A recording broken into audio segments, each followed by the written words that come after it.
Hey Sneak Peekers! I'm Frankie. I'm Margot. And welcome to the first episode of season 32 of the one and only Sneak Peek. My aunt just turned 32. And in our first block, we'll be figuring out who asked. The teleprompter says we'll be discussing the great summer for superhero movies first. Then an oops, all television moment. We'll be mixing group therapy and gossip circles to debrief on the latest season of Love Island, as well as taking a behind-the-scenes look at the Emmy-winning score for that show all your coworkers and friends have watched but you're still dragging your feet on, Severance. Finally, we'll get a chance to see our newest Sneak Peek members in court after we served them arrest warrants for their hottest of the hot takes, presided over by a jury of their peer. You won't want to miss this.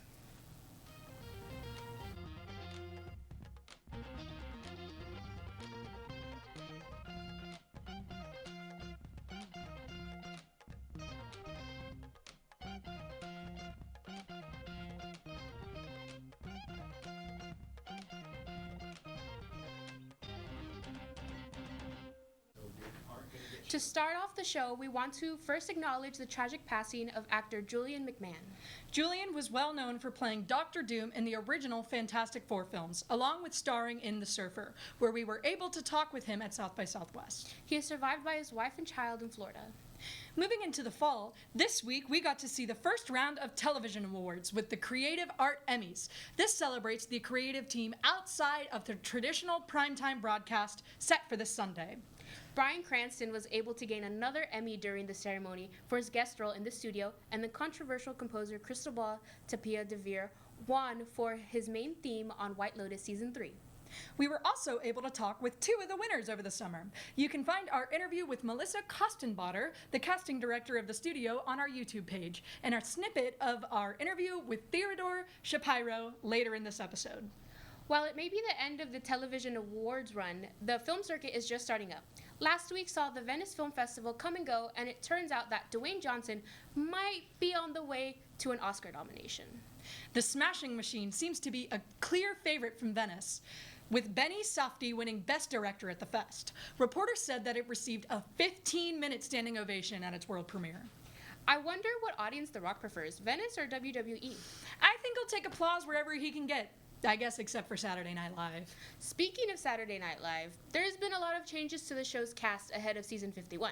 Heidi Gardner, Devin Walker, Michael Longfellow, and Emil Joachim all left the cast, leaving a ton of fans disappointed. However, a lot of great cast members are coming in. Ben Marshall, one of the members of Please Don't Destroy, has moved up into a live cast member, and Austin's own Cam Patterson will be joining, a fan favorite on Kill Tony.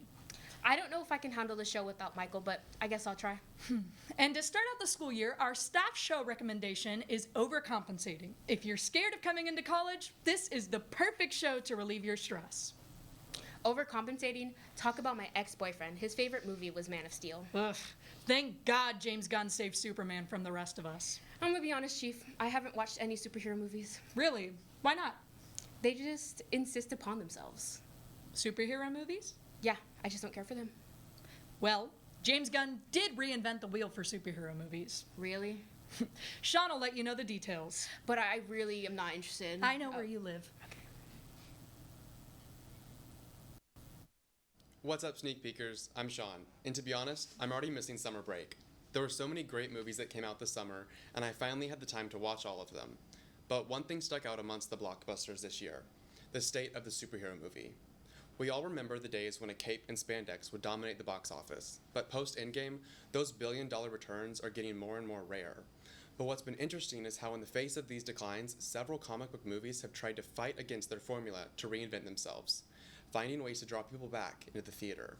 So I thought we might look back at Marvel and DC's theatrical releases this summer to figure out where we're headed next with the previous undefeated champions of the silver screen.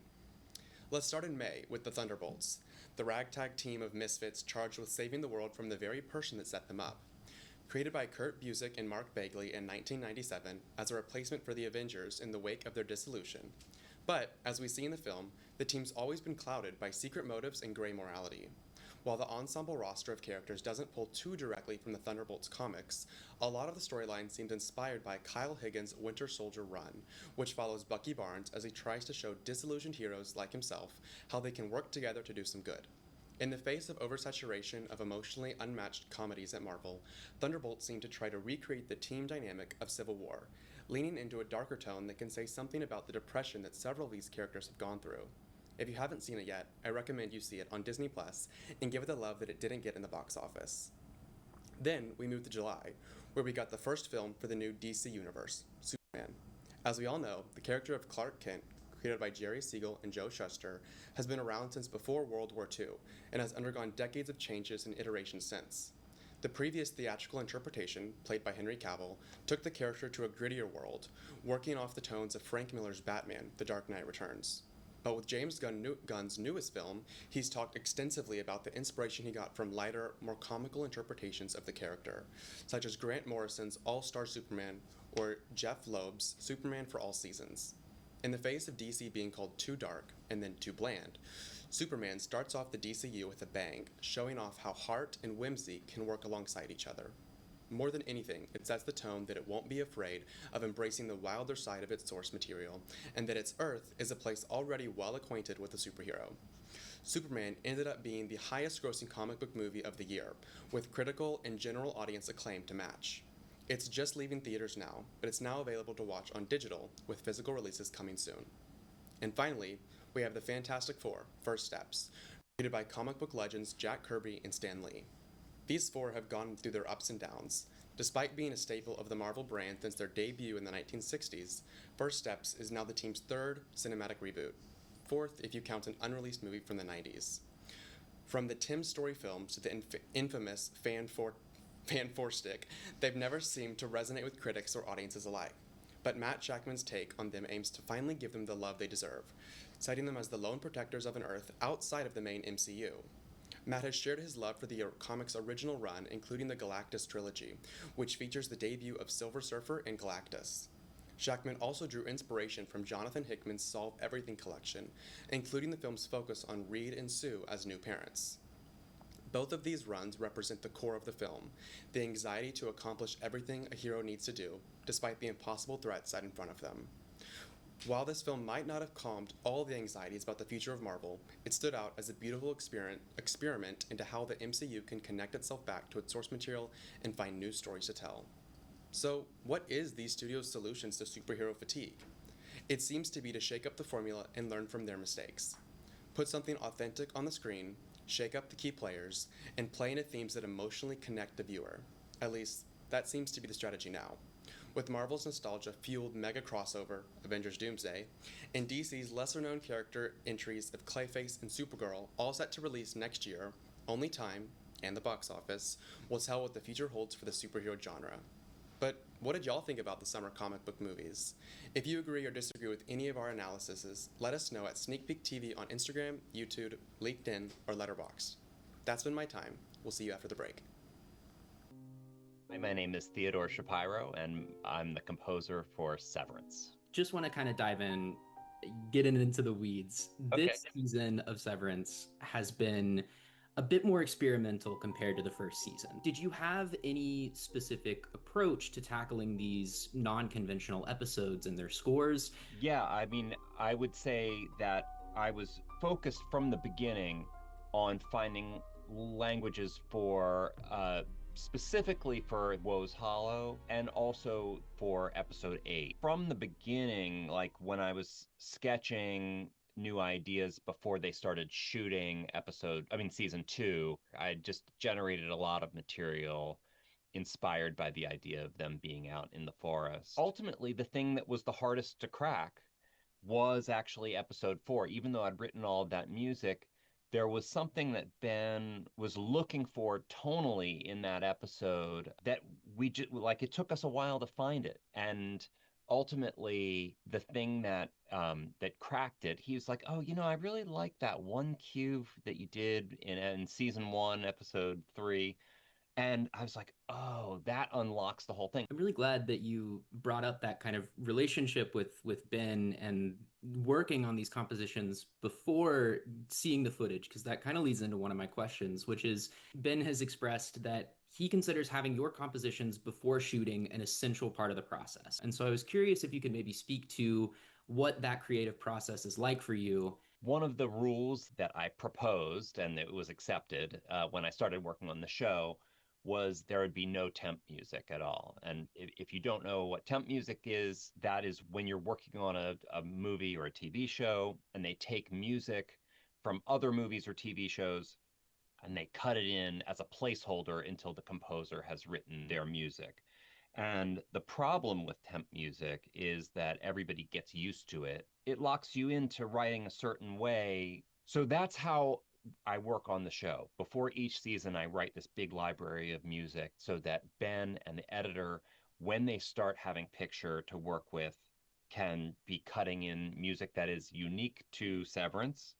And it also means that Ben on the set plays back the music while he's shooting. It's really amazing to be able to create something that enters into the production phase of a project, and that the director can be inspired by, and maybe the actors can be inspired by. It's worth doing all of the extra work to have the music kind of be ingrained in the DNA of the show in that way. I want to talk a little bit about Cold Harbor, but specifically the big musical sequence in Cold Harbor, the choreography and merriment scene.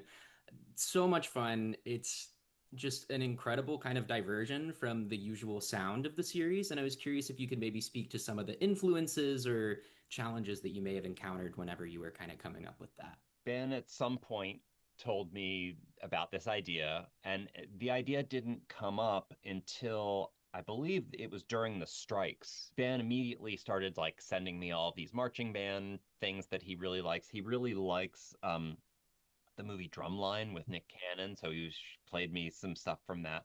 It gave me an opportunity to write this music that has that really cool kind of funky vibe from Drumline, and then superimposed on top of it are these melodies that are really part of the Egan mythology. The Keir hymn, the Ballad of Woe's Hollow, and now the Ballad of Ambrose and Gunnel is like a third hymn that belongs to the Egan mythology in some way. So we're gradually kind of building up this body of an Egan musical liturgy, and it was really fun to do it in the context of the marching band. Thank you so much for sitting down with us. This was a lot of fun. Congratulations on the now third Emmy nomination for the series. Hopefully a second win. And as always, Severance Season 1 and Season 2 are both streaming on Apple TV+. Thanks, Sneak Peekers. Thank you, Gavin. I hate my ex-boyfriend. He broke up with me over the summer. Oh, really? What happened? He found out I'm a mommy. Like, I have a human child. Like in real life? Mommy? Mamacita? I don't think it's as bad as what happened this season of Love Island. I found out in my healing period that I actually like girls. That is awesome, Frankie. But I think we should focus on Love Island. Let's hear from some of our members. Take it away, I guess. I don't even care anymore. And we're back. Hi, guys. I missed you so much over the summer. My name's Anna and Mary, Adrita, Brooke, Como. And we're here to talk about Season 7 of Love Island USA, which was a freaking mess, you guys. Like, I don't know what you're thinking about it. I did not enjoy it, It was a myself. Yeah. Overall thoughts. Right now. I think the issue is when they take these reality TV show game shows and they give all these people who are media trained and just are there to be influencers, I think it makes it a lot less funny because they just want to be liked when I'd rather see someone They yell want at that everyone. money. They want money. They want that influencer They don't want the money. love. I'm They don't want the telling love. you. They want the bag. Also, why are we voting off everyone who has a connection? Babe. God. Oh, that? my God. Like, that just made me irritated. Like, What happened to the point of the game? What happened to literally, Love it's Island? yeah, it's Love Island. The whole reason is you're there to find a connection that you it's don't not want to Survivor. explore other people.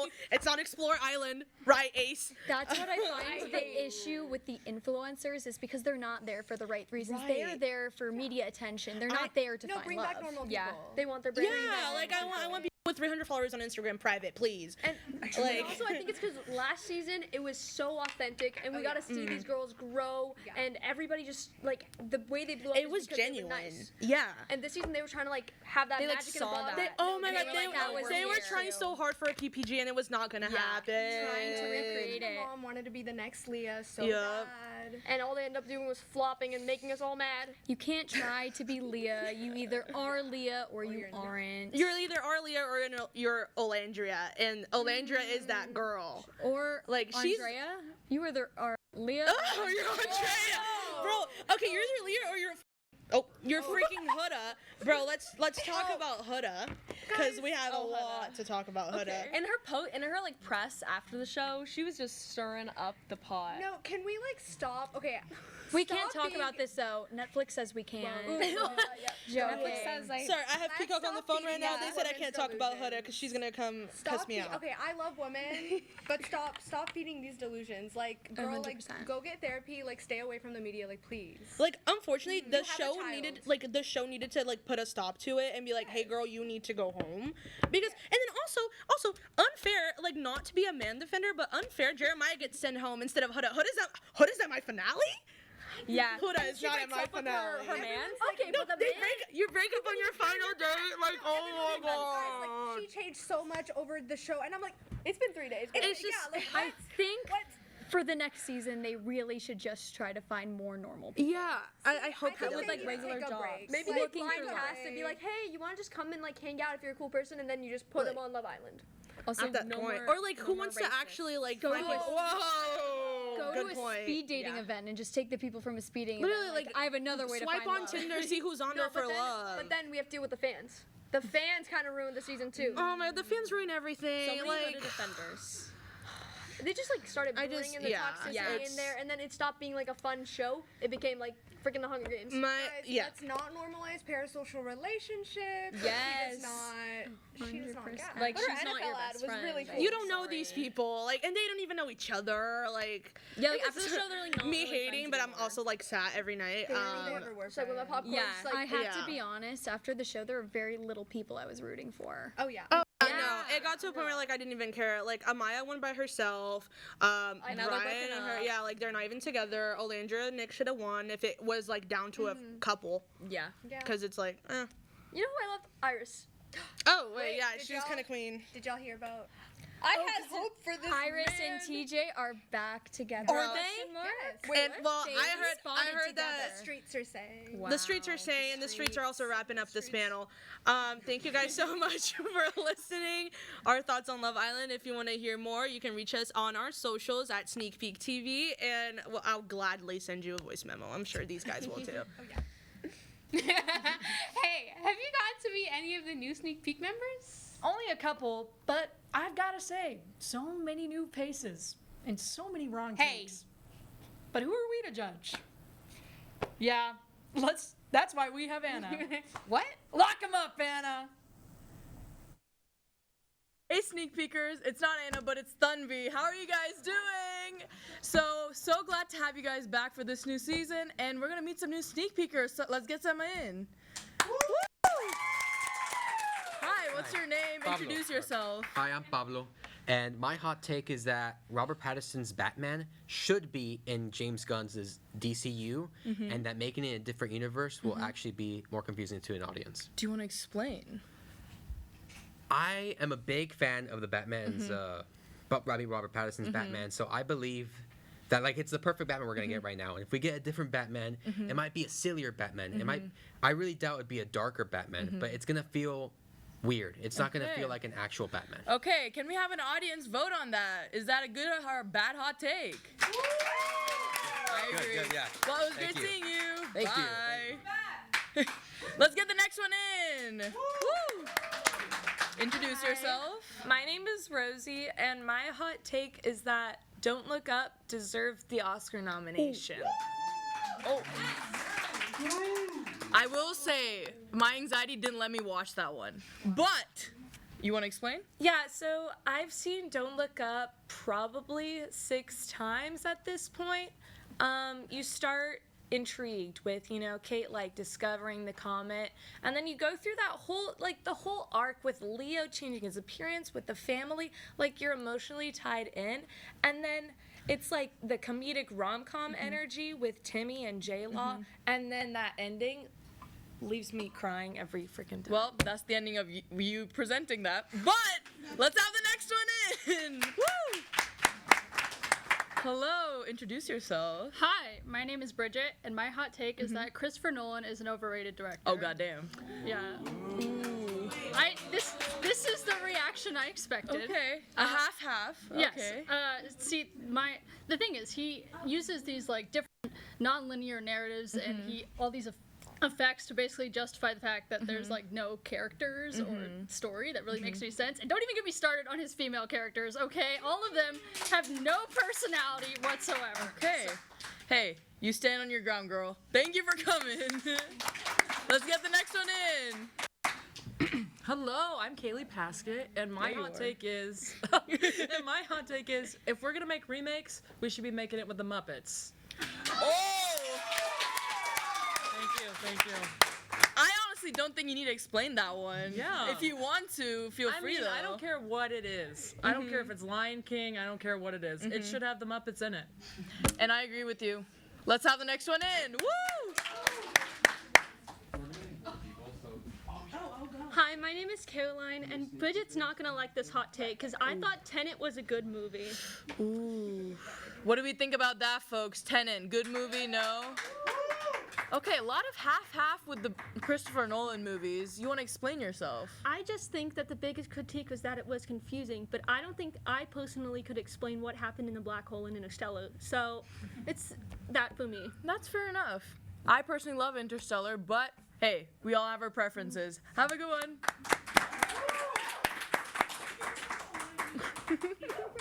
Hi. Hello, my name is Gabby. My hot take is that the most recent Mean Girls is not that bad. Yo. I don't know if I can have a say in this, but boo. Was it the best? No. Was it like extremely cringy and like kind of horrible? Yes. But in the best way. I was entertained. I had a good time. I'll never see it again. But you know what? The experience is all that matters. You know what? Who am I to tell if someone likes something or not? If you enjoyed it, you know what? I'm happy for you. Thank you. Let's have the next one in. Introduce yourselves. Hello, I'm Taylor. Okay, so my hot take is that Joker 2 was not bad at all, and it's like one of the best movies I've ever seen in my whole entire life. Oh. Okay. She's a newbie, guys. Hold off. No, it's just that people aren't ready for more music-based movies. It's not like a full musical. Y'all have not seen real musicals because it's not a musical. It's just a heavy movie-based story, I'd say, and it fits. Like, it fits. Joker, the first Joker was amazing, and the second one just made it way much better. Like, amazing. Hey, I will support music in movies coming from a Bollywood, Tollywood background. That's kind of the norm. But I haven't seen Joker 2, so I'm gonna shut up. Come on in. Hi, my name's Abby, and my hot take is that cannibalism as a metaphor for love is not deep and it's not entertaining. The film bros are tweaking in the back. Bones and All is my least favorite movie. I wanted to walk out of the theater because of this. I think that adding elements of gore doesn't make it a horror. I thought it was a lame attempt at a romance movie that dragged on way too long. But I've seen it in Fresh, Yellow Jackets. I just don't love that theme. That's just me. That's fair. What are your thoughts on Yellow Jackets? I didn't get through very far of it, but it was kind of... That's also neither. not my genre of film like that. I don't know. Hey, not my thing. But. Fair enough. Thank you so much. Thank you. Hello. Hi. I'm Como. Nice to meet I you. got a little TV hot take for you. Oh, we're switching to TV now, folks. Okay. Pay attention. The world's ready for a Glee reboot. The people want it. Like, you saw Ben Platt singing Diet Pepsi. You saw how people went wild for that. I did. We need Glee. You know what? I'm Yeah, Glee get hard, everyone. bring it back. Okay, perfect. Thank you so much. Come on in, come on in. Introduce yourself. Hello, my name's Adrita, and I really, really, really hate Pride and Prejudice. Like, I'm sorry. I won't lie. The first time I watched it, did not get it. Second time I watched it, sort of get it. So I'm sure if I watch it one more time, I'm there. I tried to watch it 3 times through. Like, I'm sorry, Mr. Darcy is not hot, guys. What do you see? Whoa. I'm sorry. For the people watching at home, people just fell off their seats. Guys, I love y'all, but please, please. Anyone else. Anyone but him. Wait, I have a follow-up question. What do you think is one of the best romance movies in the world? Oh, she just put me on the spot. The Notebook is so good. Oh, the best one, like When Harry Met Sally. Okay, that's a good replacement. Thank you. Okay, come on in. Hey. Hi, my name is Brooke, and Nice to my meet you, hot Brooke. take with the new Superman movie coming in, my hot take is that I think Henry Cavill was an amazing Superman with a terrible script. Ooh, do you want to elaborate on that? He had the look for Superman, he had the charisma, and I think Zack Snyder was the real one who ruined it all. Say it louder. Well, that was it, sneak peekers. Thank you all for introducing all the new people. Everyone give a round of applause for the newcomers. Woo! Bye!